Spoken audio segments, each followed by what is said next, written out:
C'est à la fois une très bonne question et une question pas si simple à laquelle il n'est pas si simple que ça de répondre en fait. Je crois qu'au début, comme beaucoup de gens au début de leur carrière, je ne sais pas très bien pourquoi j'ai choisi cette voie. Assez rapidement, en revanche, c'est-à-dire assez rapidement, quand j'ai commencé mes études à l'université, je me suis rendu compte que ce qui m'intéressait le plus dans les études que j'étais en train de suivre, c'était de mieux comprendre le monde dans lequel on vivait, c'est-à-dire les phénomènes dont je ne suis pas sûre qu'à l'époque je pouvais les qualifier de phénomènes économiques, environnants, autre chose comme ça, mais disons que j'avais envie de comprendre, d'aller un peu plus loin que ce que je lisais dans le journal.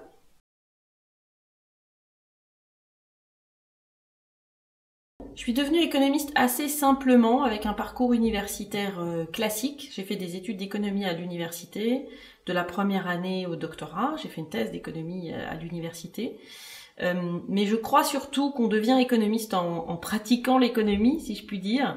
Et dans mon cas, c'est un peu plus de 10 ans de carrière universitaire maintenant, donc au contact des étudiants qui nous font nous poser des questions au quotidien, des collègues, des autres collègues chercheurs, et puis pour moi qui suis une spécialiste d'économie industrielle, économie de l'innovation, qui m'intéresse beaucoup à l'entreprise, évidemment au contact de ces acteurs que sont les entreprises et des échanges que j'ai pu avoir avec eux.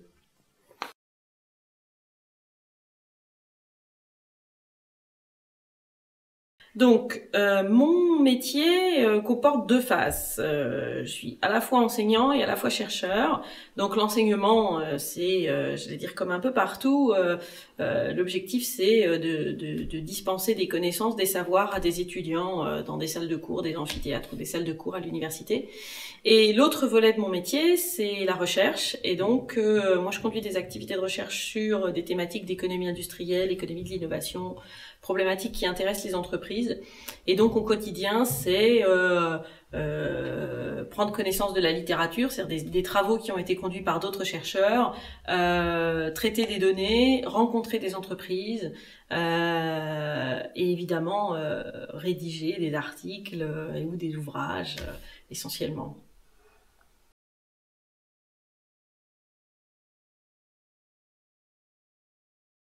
Ce qui me plaît le plus dans mon métier, je dirais que c'est essentiellement l'interaction avec les autres.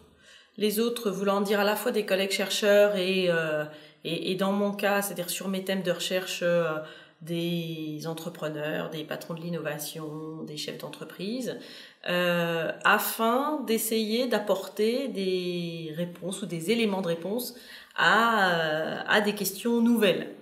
Ça, c'est la partie vraiment challenging du travail, c'est la partie la plus intéressante, c'est-à-dire faire des choses originales, pas originales au sens fantasque, mais originales au sens nouvelle.